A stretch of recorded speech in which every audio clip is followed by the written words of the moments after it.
Hello and welcome. Our top focus today remains on Kenya. The East African nation is in the grip of violence as anti-government protests turn deadly once again. Yesterday, thousands of Kenyans took to the streets. They were marking 1 year since the deadliest day of last year's protests, when at least 19 people were killed. This was the same day when Kenyans invaded Parliament. But what was meant to be a memorial turned into a tragic chapter. At least 16 people have reportedly been killed after clashes broke out between protesters and the police. According to Amnesty Kenya, most of the victims were killed by police as they were shot dead. Visuals from the scene show chaotic standoffs, police firing rubber bullets, live ammunition, and using water cannons. At least 400 people were reportedly injured, including protesters, police officers, and journalists. At least 61 people have been arrested. Enough is enough. This is a nation. This is not a forest. Enough is enough, Kenya. We are here for justice. We are here for change. It's time for us to get our nation. The blood that we have shed is enough. There is no blood left in our flag anymore. They are involved in extrajudicial killings. They are involved in enforced disappearances, and they are involved in, kidnapping people and abducting people. And we've seen some people turn up dead. So this must end. Much of the unrest unfolded in the heart of the capital, Nairobi, where some protesters called for the occupation of President William Ruto's residence. Some demonstrators ripped up flagstones to hurl at police. Others chanted for the president to step down. A few even charged at security forces. Businesses in Nairobi suffered after looting and arson broke out in several places. So hard, by the way, it's so hard. Only my problem is no job for now. No job for now. Look, everything is the ban. Yeah, so please, government, try talking of the Gen Z, because all this happening there because of Gen Z. So please, Gen Z, just try to sit down then to talk to the government. But the violence wasn't confined to the capital. Protests were reported in at least 23 counties, including major cities like Mombasa.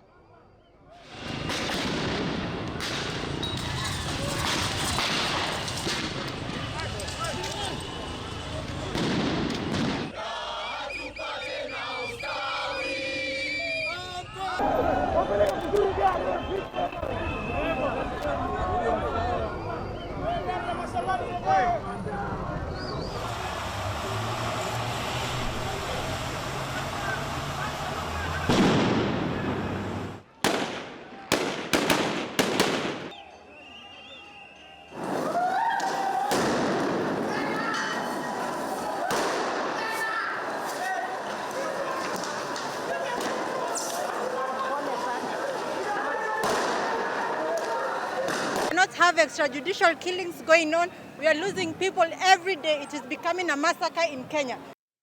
On this same day last year, that is the 25th of June, young Kenyans had stormed Parliament in a protest against proposed tax hikes by President Ruto.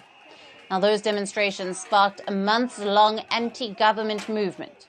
A total of over 60 people were killed in last year's unrest. President Ruto was eventually forced to roll back the tax hikes, but public dissent didn't die down. Kenyans already struggling with economic woes have also been angered by an escalating government crackdown. Since last year's protests, at least 80 government critics have gone missing. But yesterday's demonstrations were not just about the past. Protesters also mourned the recent death of blogger and teacher Albert Ojwang. Ojwang died in police custody earlier this month after being arrested for criticizing the deputy police chief online. 6 people, including 3 police officers, have been charged with his murder. Though President Ruto has expressed sympathy for the protesters, he has stood firmly behind the police. Critics accuse him of dragging Kenya back to the dark days of dictatorship, with unrest and violence now a regular sight on the streets of democratic Kenya. How will this turbulence shape the nation's future? To discuss further, we have with us Faith Adhiambo, the president of the Law Society of Kenya. Thank you for being with us, Faith. Hello. Now, what are the root causes behind the recurring anti-government protests in Kenya? And how have the recent policy decisions, such as the controversial tax bill, fueled public outrage? Well, actually, this year, the bill wasn't so much of a big issue. The issue was the budget, in terms of budgetary allocation to important sectors that the Gen Zs had raised the previous year, such as free primary education, better facilitation of the public universities, healthcare, amongst others, that they had identified, and where the government is actually investing its money. And so, irrespective of the promises that were made in the previous year, the budget is not reflecting, at the end of the day, the promises that were made by the head of the state. And so Kenyans were agitated about that.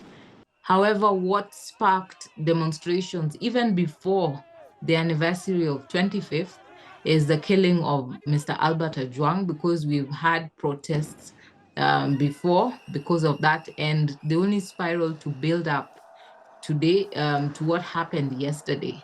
And so Albert Ojwang was tortured and gruesomely murdered. Then even at Albert's protest, there was another protester who was selling masks, who was shot at close range, direct range, by a police officer, who was not provoking the police, was standing at the corner, and he was only selling masks. And the two police officers just approached him and shot him. And he also died. Albert is currently brain dead. And so these are things that have escalated already, the simmering dissent and discontent, because Parliament went ahead and passed the budget. And thereafter, the seemingly refusal for proper investigations, there were tampering of the evidence in Albert's case, the aggravation of killing of people following that very next demonstration calling for justice. Thereafter, a young girl as well was raped and killed, and police officers also shot some of the protesters that were protesting the killing of the young girl. And so these have precipitated the kind of anger that we see here today. Yes. And Faith, how does the use of lethal force by the police during these demonstrations reflect the state of civil liberties and the rule of law in Kenya, especially in light of the similar incidents in the past protests, as you've mentioned? Well, the police are not learning from what has been happening. And so irrespective of the fact that the Gen Zs continue to raise concerns, youth, even parents, the church, even international community have tried to raise concern about what's happening in the country. But more and more we see the government applying force, because when they go out on the streets, they're met with live bullets, tear gas canisters, rubber bullets. And if they go on social media, they are arrested and drowned in court cases. And so there's no ventilation that is allowed to them to express themselves or raise any concern. And that the anger eventually explodes. And we are not seeing a police force that is learning from its previous mistakes in terms of being more restrained. And unfortunately, we have seen even unfortunate events of even police officers being beaten and injured this time, which was not prevalent then. But the anger, and because a lot of the protesters this time even feel that as they go to the protests, be ready to die. And so even before the protest, we had a lot of them discussing and saying their eulogies or how they want to be cremated or how they want to be buried. because a lot of them felt that the moment they get onto the streets, they should expect a bullet to their head. Faye, thank you very much for being with us on First Post Africa. Thank you.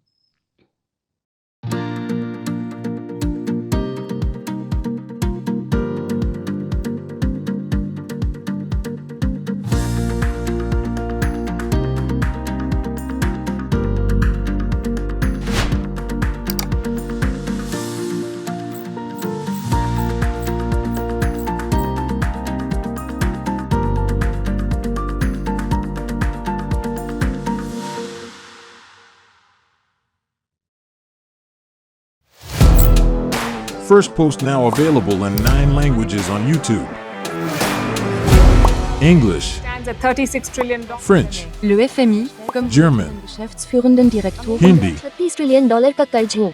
Indonesian, Pemerintah tanpa pemeriksaan. Italian, Sekali radikali. Japanese, 4 兆ドル以上も Portuguese, por causa do próprio balanço patrimonial. Spanish. Beautiful bill. Go to Settings, click on Audio Track and select a language of your choice. Be the first to know what's happening around you in your first language. Firstpost.